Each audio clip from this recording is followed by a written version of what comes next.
Hai teman-teman YouTube, selamat datang di channel YouTube Dapur Keladi. Di video kali ini aku buat bolu mawar mini kukus.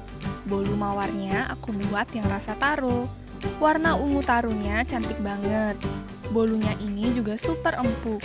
Aku juga buat hanya dari satu telur. Buat kalian yang pengen tahu cara aku bikinnya, tonton terus videonya sampai selesai ya.